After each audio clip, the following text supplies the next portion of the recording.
My fiancé's family threw an intervention saying, "You're not good enough for our daughter. Break up with her." I was sitting right there. I replied, "Interesting meeting." Then I stood up, took the ring off her finger, and left. When she chased me to the parking lot begging me to stay, I, 31 male, proposed to my fiancée, 28, about 3 months back. Been together 4 years. Best 4 years of my life, honestly. She's everything. Smart, funny, makes me laugh when I'm stressed about work. I'm Asian American, second generation, software engineer. She's white, grew up in the suburbs with a pretty traditional family. Her family was always weird with me. Not outright rude, just off. Like they were being polite because they had to be. Her dad would shake my hand like he was handling something fragile. Her mom smiled, but it never reached her eyes. I kept thinking maybe I was paranoid, reading into things that weren't there. My fiancé kept saying they just needed time, that they were like that with everyone, that once they got to know me better, it'd be fine. I wanted to believe her, so I did. Last Sunday, her mom called. "Family dinner, you should both come, important." My fiancé looked surprised but said sure. We showed up around 6. Her parents were there, obviously, but also her older brother and his wife, her younger sister, her aunt and uncle, her mom's side. That's when my stomach started turning. Why would extended family be at a random Sunday dinner?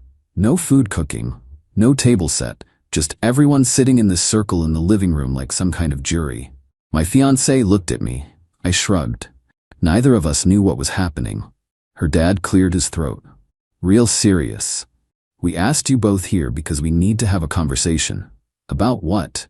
My fiancé's voice had that edge it gets when she's about to get defensive. Her mom jumped in quick. "Honey, we've been thinking about your engagement. We have concerns." Concerns. My fiancé repeated it flat, not a question. Her dad looked right at me, didn't blink. "Son, you seem like a nice young man, but we don't think you're the right fit for our daughter." Just like that, straight shot to the face. I kept my expression neutral even though my stomach dropped through the floor. "I see." Her brother leaned forward, all concerned. "Look, nothing personal. We just think our sister deserves someone who understands her background, her culture. Someone who shares our values," her aunt added, nodding like this was all perfectly reasonable. My fiancée stood up so fast her chair scraped. "What the hell is this?" "Sit down, sweetheart," her mom said. "Let us explain." "Explain what? That you ambushed us? That you're sitting here telling my fiancé he's not good enough?" Her dad's voice got that firm tone. The dad voice. "This isn't about good enough. This is about what's best for you long term. You'll have children someday. Don't you want them to have a father who shares your heritage, who looks like you?" And there it was, the thing nobody wanted to say out loud. My fiancé's face went red. "Are you serious right now? Are you actually?" Her mom stood up, reaching for her. "We're not being prejudiced, honey. We're being practical. Mixed marriages are harder. The children face difficulties. We're just protecting your future." "Protecting my future by being racist?" "We're not racist," her uncle cut in. "We have Asian friends. This isn't about race, it's about cultural compatibility." The "I have Asian friends" defense. Classic. I'd been quiet this whole time, just sitting there watching this play out like a bad movie. Part of me wanted to argue, to defend myself, to make them see how messed up this was. But you can't logic someone out of something they didn't logic themselves into. "Interesting meeting," I said, standing up. Everyone looked at me. My fiancé's eyes were wet, face red, looking between me and her family like she couldn't process what was happening. "I'm gonna go." "What?" "No," she started. I took her left hand, gently, slid the ring off her finger. She made this sound, like a wounded animal. "I'm not doing this to you," I said quietly. "I'm not making you choose. That's not fair." "Stop," her voice broke. "Don't do this. I love you too much to watch you get torn apart." Meant every word. "You deserve better than this situation." Pocketed the ring, nodded once at her family, who all had these varying expressions of satisfaction and discomfort, walked out. Made it to my car, had my keys out, was unlocking the door when I heard running footsteps. "Wait, please wait." Turned around. She was in socks, no shoes, had literally run outside after me, crying so hard she could barely breathe. "Don't go, please don't leave me." "Your family." "I don't care about my family." She grabbed my arms. "I care about you. I love you. You can't just give up on us because they're being horrible. I'm not making you choose between. I'm not choosing. You're choosing. You're the one I want to marry. They can accept it or they can go to hell. She was shaking, full body shaking. I pulled her into my arms and she just collapsed into me. Are you sure? I asked into her hair. Because they might never come around. You understand that? She pulled back, looked me dead in the eyes, tear-streaked face, running nose, total mess. Then they don't come around. I'm not losing you because they're stuck in the 1950s. Give me my ring back. What? The ring. Give it to me. She held out her hand. I pulled it from my pocket. She snatched it and shoved it back on her own finger. There. Still engaged. We're getting my stuff and I'm staying with you. I'm done with them.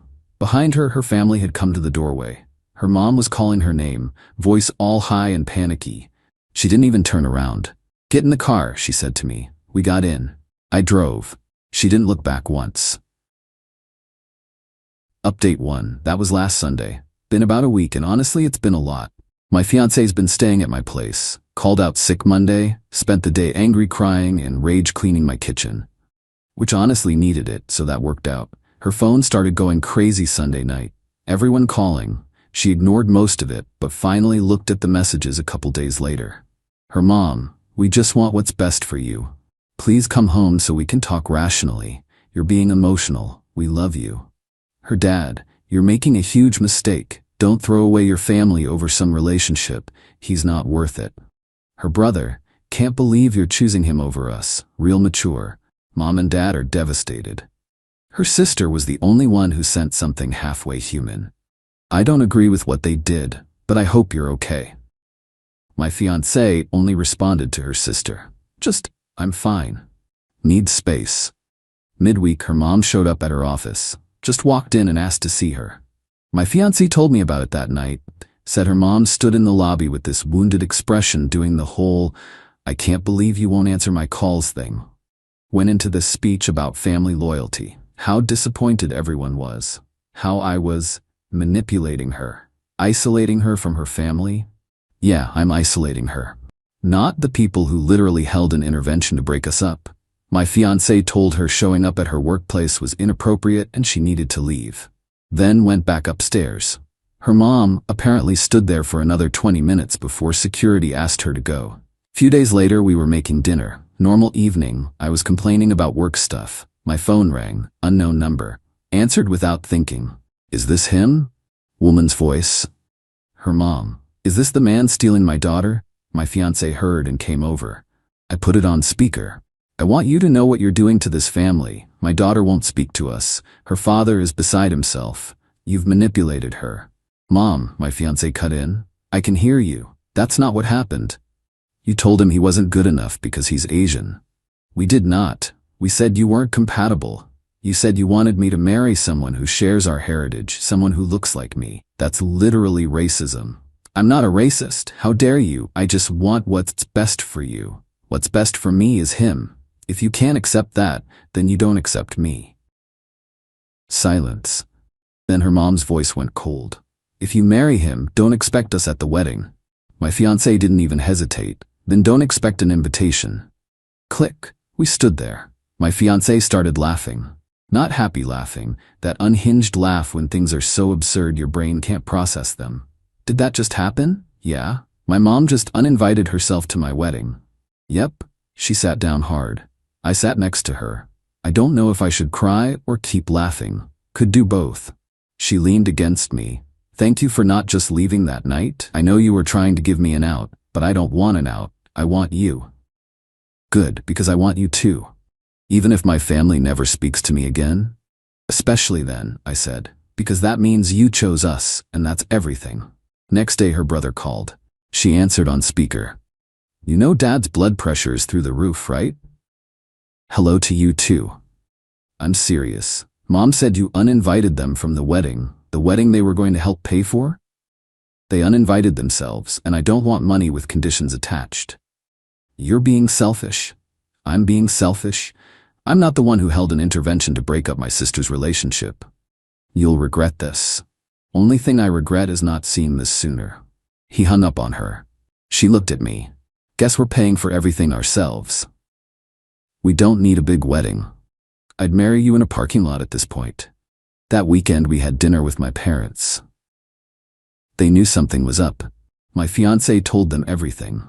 My mom reached across the table and grabbed her hand. I'm so sorry.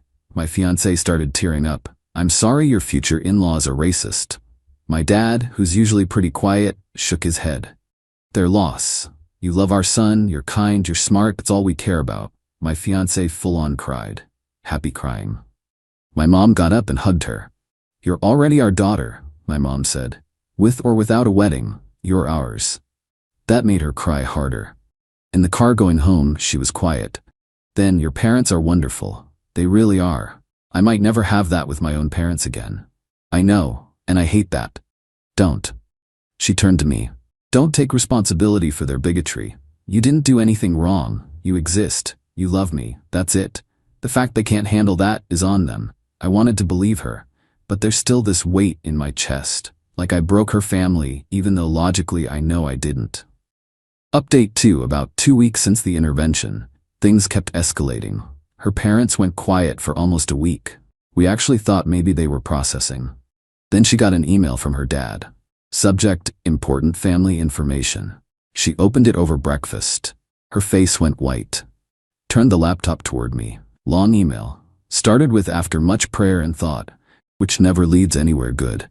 Said they'd talked to their pastor, that the church had been so supportive, that they decided if she insisted on this path, they had no choice but to lovingly distance themselves until she came to her senses. Last part, we will always love you, but we cannot support a decision that goes against our values. We hope you'll realize what you're giving up. The door is open for you, but not for him. My fiancée closed the laptop, stared at the table. They brought their pastor into this, she finally said. Made it a church thing. If you say you're sorry one more time, I'm gonna lose it. She opened the laptop back up. I'm responding. Typed for maybe 10 minutes. Showed me before sending. I'm not giving up anything except people who would rather lose their daughter than admit they're wrong. You say the door is open for me but not for him. That's not a door I'm walking through. I hope someday you realize what you lost. Don't contact me unless it's to apologize to both of us. Hit send. Phone rang immediately. Her dad. She declined. Her mom called. Declined. Brother, declined. She turned her phone completely off. That felt good, she said, but her hands were shaking. Couple days later she got a handwritten letter at work from her aunt, the one from the intervention. Long thing about family and honoring your parents and how I was coming between her and her loved ones. Bottom of the letter, I've known you since you were born. This isn't really you. Wake up before you do permanent damage. My fiancé texted back. The only people who damaged anything are all of you. Don't contact me again. Her aunt tried calling. We went venue shopping midweek. Found this garden place that rents out for small events. Beautiful. Perfect for about 50 people. The coordinator asked about family involvement. Just his family, my fiancé said. Mine isn't invited. The coordinator got sympathetic but didn't ask questions. We booked it. In the car after, she was quiet. You okay? I keep thinking about how my mom used to talk about my wedding. She had it all planned in her head. The dress, the flowers, everything, and now she won't even be there. We can wait. Give them time. No. Firm. I'm not putting my life on hold waiting for them to stop being bigots. We're getting married, with or without them. She said it strong, but I saw her wipe her eyes when she thought I wasn't looking. Her sister called the next day. The reasonable one, my fiancé put her on speaker. Just wanted to check in, heard about Dad's email. Yeah, I think they're being ridiculous. Thanks.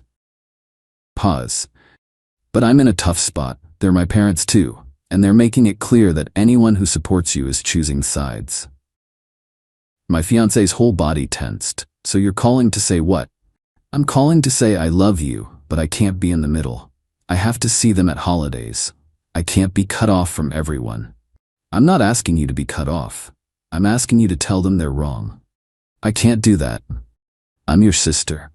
And they're our parents, but you're the one who chose to make this a thing by getting engaged to him.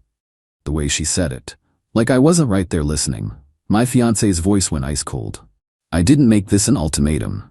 They did. All I did was refuse to break up with someone because of his race. It's not about, yes it is, and if you can't see that, you're part of the problem. Silence. I guess I am, her sister said quietly. I hope things work out. She hung up. My fiancée threw her phone across the room. It hit the wall but survived somehow. I just lost my sister too. Then she started crying. The kind where you can't breathe. I held her while she fell apart. That was a couple days ago. Yesterday we just existed, watched TV, ordered food, didn't talk about any of it. But last night in bed she said something that's been stuck in my head. I don't regret choosing you. I need you to know that. I know. Do you? Because sometimes you get this look like you think you ruined everything. I just hate watching you lose everyone. It's happening to us, she corrected. And we're handling it together. She's right. But it still feels heavy. Final update. Been about 6 weeks total. Probably should wrap this up. Week after my last update, my fiancée got another email from her dad. No message, just attachments. Her birth certificate, social security card, old documents. The message was clear. We're done. Here's your stuff. She stared at it for a long time. Downloaded everything. Replied, received, and that was it. That night she was really quiet. I asked if she wanted to talk. Not really. It's just, I kept waiting for them to realize what they're doing, to have some moment where they see they're throwing their daughter away over something so stupid. But that email was them saying that's never happening, and weirdly, that makes it easier. The waiting was worse. Yeah? I'm not sad anymore, just done. Made sense to me. We threw ourselves into wedding planning. Nothing fancy. Garden venue, 40 people. Simple ceremony. My parents offered to help with costs. Her childhood best friend doing flowers cheap. Another friend photographing. It was coming together. Radio silence from her family for a while. Then, couple weeks ago, her mom sent a Facebook message request. I heard you're moving forward with the wedding. We're praying for you. We hope you come to your senses before you make a permanent mistake. It's not too late. My fiancée screenshot it, sent it to her sister with, "Tell mom this is why we're not talking." Her sister read it, but didn't respond. Wedding planning continued, sent invitations, got RSVPs back. My side filled up, her side mostly empty. But the people who mattered were coming. Then last week her sister called. My fiancé almost didn't answer. I'm not taking sides, her sister said fast, but I need to tell you something. Okay. Dad had a health scare, high blood pressure thing, he's fine, but it freaked everyone out. Mom kept saying she wished you were there, how hard this was without you, and I got mad, told them they could have you there, but they chose this. My fiancé stayed quiet. They didn't like that. We got into this huge fight. I said what they did was cruel and racist and they needed to apologize. Dad said I was betraying the family, so I left. I'm not talking to them right now either. You're not? No, and I wanted you to know. I should have stood up for you from the start. I'm sorry. Long pause. Do you want to come to the wedding? My fiancé asked. If you'll have me, we will. The wedding happened last weekend. Small, intimate, perfect. My parents walked my fiancé down the aisle. She asked them to. My mom cried the entire time. Her sister was there, front row on her side, made it less empty. At the reception, her sister pulled me aside. I owe you an apology too. I was wrong to stay silent. Thank you. That means a lot. She loves you crazy amounts. I've never seen her like this. Same. Good, because she burned everything for you. Don't screw it up. Never. We danced, ate too much cake, stayed till they kicked us out. It was everything it should have been. The people who weren't there, their absence was loud, but it didn't ruin anything. Got back from our honeymoon couple days ago. Short trip, just needed to decompress. When we got home, there was a card in the mail. From her mom. My wife opened it. Generic congratulations card with a note. I heard you went through with it. I hope you know what you've done to this family. When you're ready to make things right, we'll be here. My wife read it twice, handed it to me. I read it. What do you want to do? She took it back, walked to the kitchen, threw it in the trash. Haven't heard from them since. My wife talks to her sister regularly now. They're rebuilding slowly. But her parents, brother, extended family, nothing. Her mom's church friend reached out on Facebook after seeing wedding photos. Long message about how everyone makes mistakes and family is family, and would my wife consider reaching out to start healing. My wife's response, I'm happy to heal when they apologize for their racism. Until then, I have nothing to say. Friend never responded. Are we okay? Yeah. We are. My wife has moments where she gets sad, usually around holidays or when we're with my family. She'll get quiet, and I know she's thinking about what it could have been like. But then she'll squeeze my hand and say, I'd do it again, and I believe her. Her coworker asked if she ever thinks about reaching out to fix things.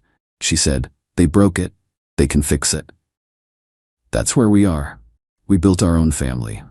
My parents, her sister, our friends, people who show up. Are her parents gonna change? Probably not. And that's sad, but it's their choice. My wife told me last night she used to worry she'd regret cutting them off. But I don't. I regret they made me choose. I regret they cared more about your race than my happiness. But I don't regret you. We're good, building our life, and if they never come around, they miss watching their daughter be happy. That's on them. My wife changed her phone number last week. Fresh start. Only people who earned it have the new one. Her family's not on that list. Said it felt like closing a door that should have been closed a while ago. So yeah, that's it. We're married, happy. Her family's out by their own choice. We're moving forward. Not the ending I expected when I walked out of that intervention, but it might be better. My fiancé's friends joked that she had a backup fiancé if I messed up. I laughed. Smart. Then I walked over to the backup, handed him the $100 engagement ring, and said, tag in, buddy, she's all yours. The silence in the room was deafening. Original post I, 32 male, am, or rather was, engaged to Maya, 29. We've been together for 4 years, living together in my apartment. My name is the only one on the lease. For the last 18 months. We got engaged 6 months ago. The ring itself was a running joke between us. We were at an artisan fair upstate, and we saw this simple, hammered sterling silver ring with a single, clear cubic zirconia. It was beautifully made, but it was, silver and CZ. It cost exactly $100. Maya loved it, saying it was so us and that she didn't need a blood diamond. She insisted we buy it as the ring, with a promise that we'd get something real for our 5-year anniversary. I thought it was cool, a sign that she was practical and not materialistic. Spoiler, I am an idiot. Anyway, last night was our official engagement party. Just close friends, maybe 15 people crammed into my apartment. The vibe felt off all night. Maya was glowing, but every time I came near her, she'd find a reason to walk away, or she'd be in a tight huddle with her friends, Zara and Kim, whispering and giggling. Evan, 30M, her old college best friend she'd been seeing a lot of lately for support, was practically attached to her hip. I'd brought it up before and got the classic, you're just being paranoid, I'd never. He's like my brother. We were opening gifts. We got a nice blender, we got some towels. Then Zara, who was 3 or 4 glasses of Prosecco deep, stood up to make a toast. To Maya and Liam, she slurred, holding her glass up. Everyone cheered. Seriously, to Maya, she is the smartest woman I know. More cheers. I mean, she's got it all figured out. A great job, a great guy. She winked at me. I smiled. And she's so smart, she even has a backup plan. Right, Evan? The room went quiet, but not silent. It was that awkward, sharp inhale of 15 people at once. I looked at Maya. She was bright red, but she wasn't looking at me. She was looking at Evan, and she was smiling. A coy, pleased little smile. Evan, the absolute schmuck, smirked and raised his glass to her. Always, Maya Bean. Zara, oblivious, plowed on. Ha ha! I always tell her, if Liam ever messes up, you've got Evan on the bench ready to go. It's our little joke. My stomach just bottomed out. It was like a movie scene where the sound drops out and a high-pitched whine comes in. Every little red flag from the past 6 months lined up in a perfect mocking parade. The late nights, she said, were with the girls, but her phone location, which we shared, showed her in Evan's neighborhood. The constant texting, which she'd flip her phone over to hide. The brother lunches that lasted 3 hours. The way she'd stopped talking about wedding venues. They were all looking at me, waiting for my reaction to the joke. So I gave them one. I laughed, a loud, genuine-sounding laugh. Zara, that is brilliant, I said, standing up. Honestly, Maya, I'm impressed. A contingency plan. That's just smart risk management. You always have to have a plan B. Maya's smile faltered, her eyes narrowing. Liam, what are you? No, seriously, I said, holding my hands up. I walked over to the coat rack where my jacket was. I reached into the inner pocket and pulled out the little velvet box with the $100 ring. I'd taken it off her finger earlier to clean it for the party. I walked across the room right past Maya and stopped in front of Evan. He was still half smirking, looking confused. I held out the box. He just stared at it.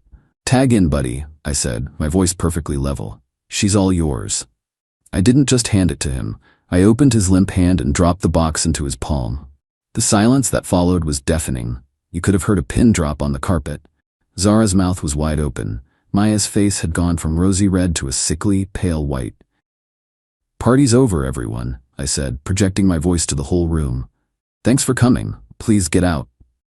"Liam," Maya shrieked, finally finding her voice. "What are you doing? It was a joke, a stupid joke." "Was it?" I looked her dead in the eye. "Was it a joke when you were at his apartment last Tuesday, or the weekend I went to my parents'?" Her mouth snapped shut. I saw Evan's eyes widen. Oh, snap. He didn't know I knew that. Or maybe he didn't know she was lying to him too. Who cares? "Everyone, out, now," I said, moving to the door and holding it open. People scrambled to get their coats and shoes, nobody making eye contact. It was like a bomb had gone off. Zara and Kim were trying to usher a sobbing Maya towards the door, but she was resisting. "I'm not leaving," she yelled. "This is my home. You can't do this." "It's my apartment, Maya. You're not on the lease," I said, my voice flat. "You, Zara, Kim, and especially you, back up, get out." Evan, to his credit, looked like he wanted to be anywhere else on earth. He put the ring box on the side table and practically ran out the door. Maya, Zara, and Kim were the last ones. "You are a monster, Liam," Zara spat. "You're hysterical over nothing," Kim added. Maya just stared at me, tears streaming down her face. "You're throwing away 4 years over a joke?" "No, Maya," I said, holding the door open. "I'm saving myself a lifetime of being someone's plan A while they're auditioning plan B. Now get out." She finally left. I shut the door, locked the deadbolt, and put the chain on. That was 2 hours ago. My phone has been vibrating off the table, a mix of texts from her coven, and even her mom, who must have gotten the twisted Liam's a psycho version of events. I haven't read any of them. I'm just sitting in my living room surrounded by half-eaten snacks and discarded gift bags. I picked up the ring box from the table. I'm just looking at it. Best $100 I ever spent. Update 1, 3 days later. Hey Reddit. Wow.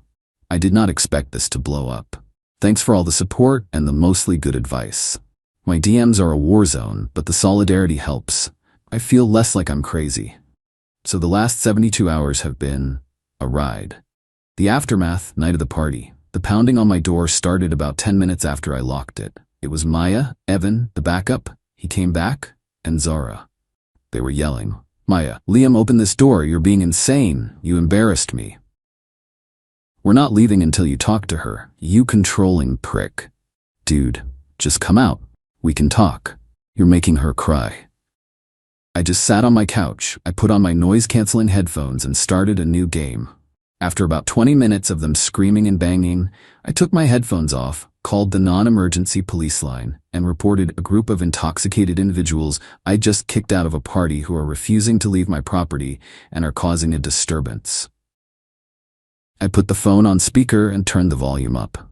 The dispatcher's voice, "Sir, are you in immediate danger?" was loud enough to be heard through the door. The pounding stopped. I heard panicked whispering. "He's calling the cops. Oh my God, let's go. Maya, come on, he's crazy." By the time I saw the patrol car's lights flash through my window, they were long gone. The text onslaught. My phone was a nuclear core of notifications. I finally read them the next morning. It was a masterclass in gaslighting. Maya, 80+ texts, 15 missed calls. How could you do that to me, in front of everyone? It was a joke, a stupid joke. You have serious trust issues. Fine, I'm at Evans. Are you happy now? You drove me to him. You're throwing away 4 years of memories. My mom is horrified. She can't believe you'd be so cruel. I'm coming to get my stuff tomorrow. We are going to talk. You didn't even let me explain. Evan is just a friend. You twisted everything. Zarelv texts. You're a psycho, plain and simple. Maya is destroyed. She loves you. You're a monster. I hope you're happy alone, you insecure weirdo. Evlik, man, you really overreacted. It was a joke. You humiliated Maya for no reason. Not cool. My response, the methodical part. I didn't reply. Not to one text. Instead, I got to work. Blocked all of them. Maya, Evan, Zara, Kim, even Maya's mom, who had sent me a text saying Maya's a good girl, whatever you think happened, you're wrong. Call her. Locks. 8 a.m. sharp, I had a locksmith at my door. New high-security deadbolt, new lock on the knob. Cost me $280. Worth it. Packing. I spent all of yesterday packing her stuff. Every single thing. Every tube of lipstick, every pair of shoes, all her clothes, her toiletries. I was methodical. I found things I'd bought her. I found little notes I'd written her. That part sucked. I won't lie, I had a moment. I sat on the floor of the closet for about 10 minutes and just felt empty. 4 years. But the anger came back pretty quick. I found a little framed photo of her and Evan from college on her desk. I packed that too. The furniture. This is where it gets tricky. She had 3 main pieces of furniture. A big antique-style vanity her aunt gave her, a bookshelf, and a $700 ergonomic chair she needed for her WFH setup. I paid for the chair on my credit card 6 months ago, and she swore she'd pay me back in installments. She's paid exactly $0. The confrontation round 2. Around 4 p.m. yesterday, the pounding started again. I looked through the peephole. It was Maya, alone this time. She looked furious. I opened the door, chain still on. She shoved at the door. Liam, let me in. My key doesn't work. Me. I know. I changed the locks. You what? You can't do that. This is my home. I have rights. No, Maya. It's my apartment. You're not on the lease. You were a guest. You're not welcome anymore. A guest? I've lived here for 2 years. You can't just evict me. Me? I can, and I did. We're broken up. You can't break up with me over a joke. I'm getting my stuff. I've packed your personal belongings. They're in boxes by the door. You packed my... You're unbelievable. Open this door.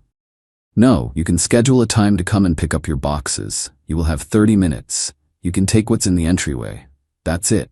Her face went purple. What about my furniture? My vanity? My chair? Me. The vanity is yours. It was a gift. The bookshelf is yours. The chair? I paused. The chair I paid $700 for. You agreed to pay me back. You haven't. You pay me the $700. You can have the chair. Her jaw hit the floor. That's extortion. You're stealing from me. That's my work chair. I need it. Me. Then you should have paid for it. Or not had a backup fiancé. I'll call the cops. I'll tell them you're stealing my property.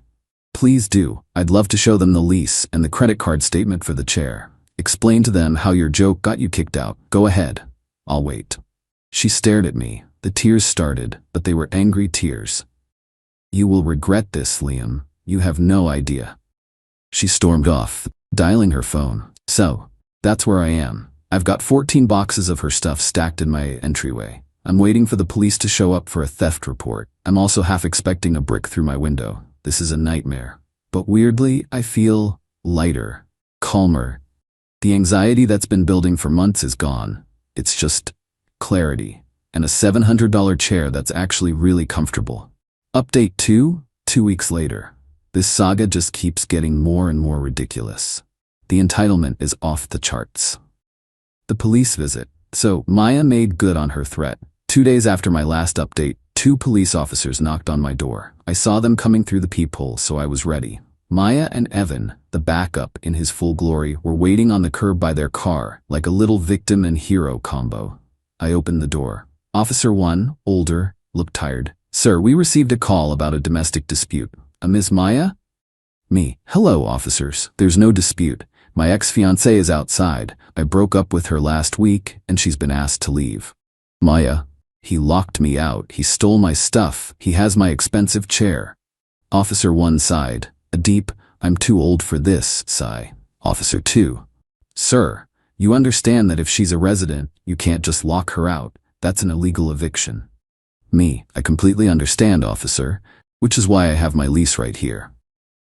I handed him the printed out lease. My name is the only one on it. She was my guest. Her driver's license, her bills, they all go to her parents' house. She never legally resided here. Officer 2 scanned the document. Officer 1 looked at Maya, then back at me. Officer 1. Okay, but she has property in the apartment. Me. Yes, she does. 14 boxes of it, right here in the entryway. I gestured behind me. I've repeatedly offered to let her schedule a pickup. She refused and demanded full access to the apartment, which I am not comfortable with. He's lying. He's keeping my work chair. It's worth $700. Sir, what about the chair? Me. Ah yes, the chair is a disputed item. I purchased it on my credit card. I handed him the credit card statement with the charge highlighted. She agreed to pay me back and never did.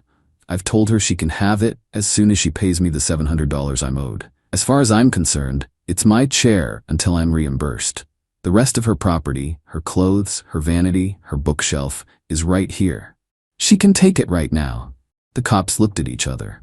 Officer 1, to his radio, "Dispatch, this is a civil matter, property dispute." He looked back at me.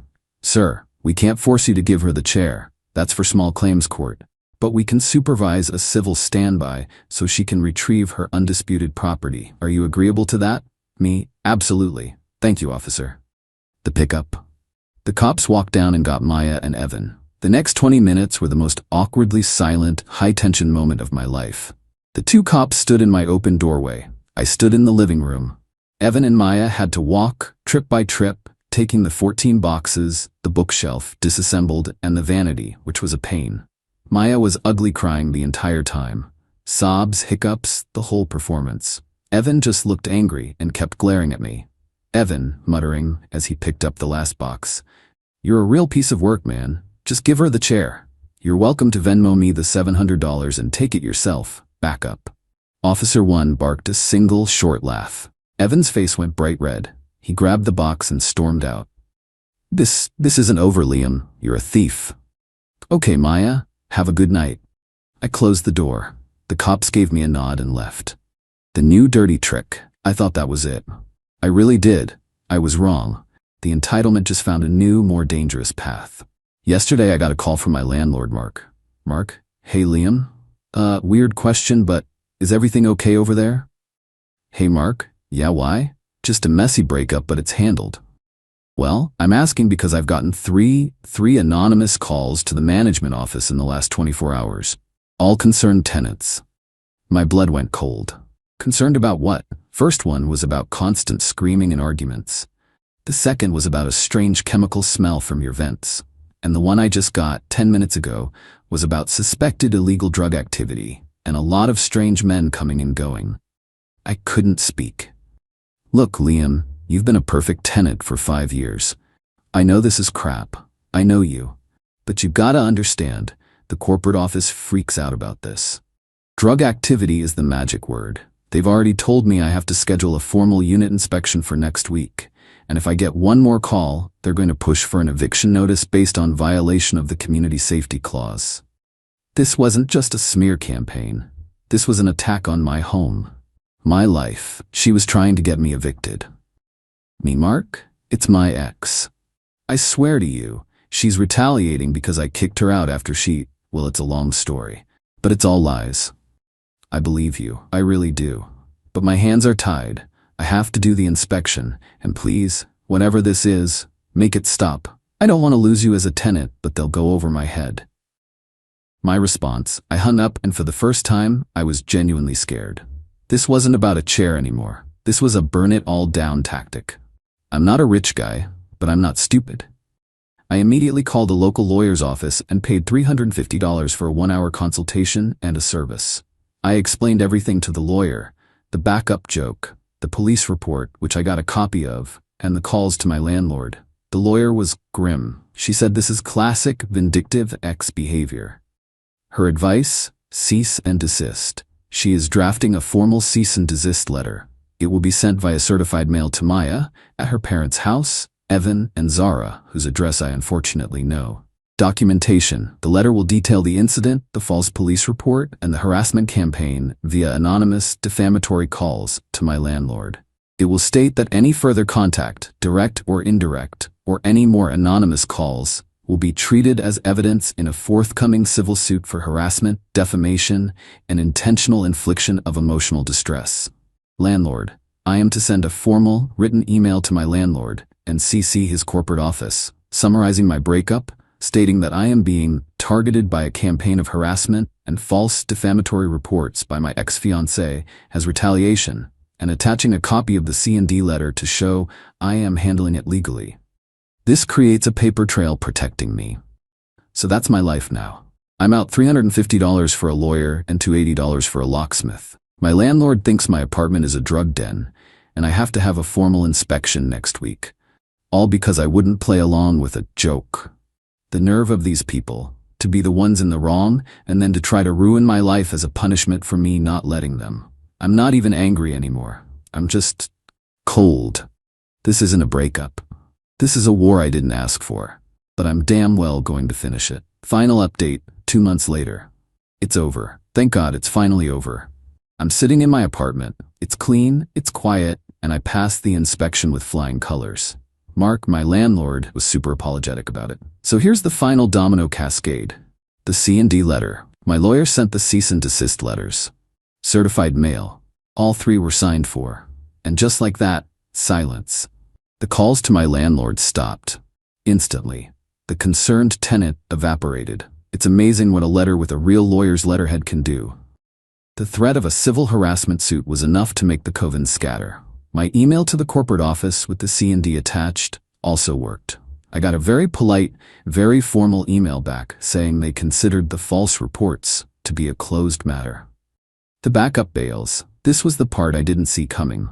About a week after the letters went out, I got a text from an unknown number. Hey, it's Evan. Listen, I'm out. This whole thing is crazy. Maya is nuts. I just stared at the text. I didn't reply. About 10 minutes later, another one came. She's been staying with me, and she's a nightmare. She wanted me to call your landlord again and say I saw you with a gun. I'm not doing that. I'm not getting arrested for her. I told her to get out. I'm done. Sorry for my part in this. So, the backup plan folded the second it involved actual risk or any personal cost. He was happy to be the smug, smirking side piece, but he wasn't willing to be an accomplice to a serious crime. The $100 ring was apparently too high a price. The final boss. Maya's mom life was quiet for almost a month. I was just healing. Then last night, my phone rings, an unknown number. I almost didn't answer. Hello, Liam? It's Helen, Maya's mom. My blood pressure instantly spiked. Helen, I'm surprised to hear from you. Yes, well, Liam, I know things ended badly. I'm not calling to rehash that. Okay. What can I do for you? Look, Maya, she's not doing well. She had to move back home. Evan, well, he was not a nice boy. She's just so distraught. She's trying to get her freelance work going again, but she trailed off. I said nothing. It's her back, Liam. It's just, she's in so much pain. She can't sit at her desk for more than an hour. That ergonomic chair you have. She said it was the only one that ever worked for her. I almost laughed. It was so pathetic. After everything, after trying to get me evicted, after trying to get me arrested, the play was to send her mom to guilt me over a chair.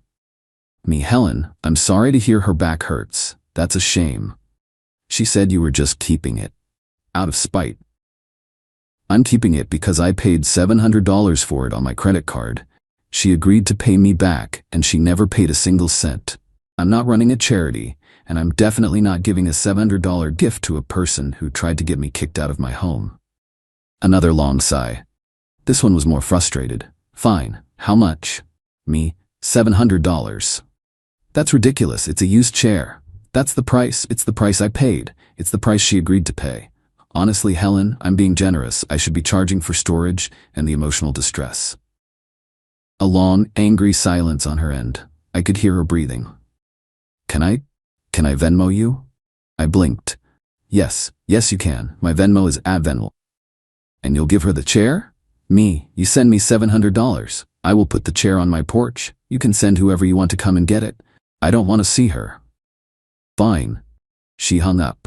I swear to you, not 60 seconds later, a Venmo notification popped up. Helen paid you $700. Note, for the chair. I rolled the very comfortable, fully paid-for chair out onto my porch. I texted her, it's outside. I watched through the window. An hour later, a beaten-up sedan I didn't recognize pulled up. Maya got out of the passenger side, ran up, grabbed the chair, shoved it in the back seat, and the car sped off. She didn't even look at my apartment. Conclusion. So that's it. It's done. The coven scattered because it wasn't fun anymore. The backup bailed because he's a coward. And the princess is back at her parents' castle, minus her pride, but plus her ergonomic chair, paid for by her mom. I heard through a mutual friend, one who actually apologized to me, that Zara and Maya aren't friends anymore. Apparently, Maya blamed Zara for the whole thing, saying her stupid joke ruined her life. The lack of self-awareness is astounding. As for me, it cost me. I'm out $280 for the locksmith and $350 for the lawyer. That's $630. But I'm up $700 on the chair, so I'm net $70. But emotionally, it cost a lot more. It's hard to trust my own judgment. 4 years? And I never saw the entitlement until it was staring me in the face. But I'm good. The apartment is mine. It's quiet. I'm not dating. I'm just enjoying the peace. I'm not a hero. I'm not a badass. I'm just a guy who finally learned how to enforce a boundary. Oh, and the $100 ring? The box is in the trash. I took the ring itself and threw it in one of those donate your old jewelry bins at the mall. I hope it goes to someone who actually deserves it. Thanks for listening, Reddit. Peace out.